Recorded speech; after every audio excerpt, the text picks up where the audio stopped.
Busina mga tol. Try mo busina. Ilaw mo.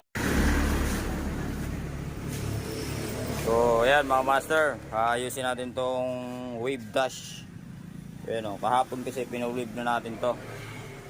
So binalik sa atin dito para ipaayos yung mga nabubuhol-buhol na wire. Ayan o, kita nyo yan o.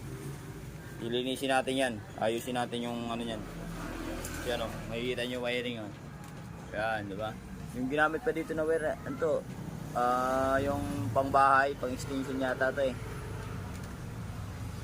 Yan, iayos natin yung buong wiring yan para malinis tingnan. Yan, lalatagan ko muna yan para makita nyo yan. Wow, pansit. So ayan mga master, natapos na natin itong wiring. Ikakabit na lang natin yung kanyang kaha. Tapos ito pala yung relay na ano, na in-install natin. So 4 na piraso po yan. Tapos ito yung buong wiring yan. Ayan, patas. Ayan. So wala na yung ano, wala na yung madumi dito sa taas kanina. Napalitan na ng ano, alikabok. Malinis na.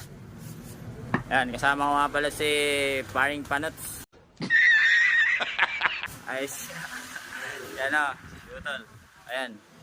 Tapos ang ginamit natin dito na switch ay puro, lahat po ay hollow switch kung tawagin natin to, no? 3 piraso kasi meron pa to ng hazard, tapos switch ng headlight, then switch ng dual contact cord. Ay wala palang battery, pinacharge pa. O ayan, tapos dito ko nilagay yung kanyang horn. So ayan yung position ng wiring. Yan, malinis pa sa ugali ng mga basher ko dyan. Ayan, sa mayari sila madam. Ayan, shoutout kay madam. Busina mga tol. Try mo busina. Ilaw mo nga yung MDL.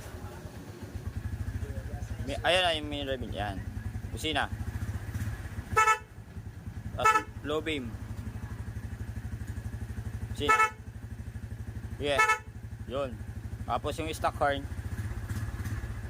Sa pinakababa, di ba 3 yan? Yan.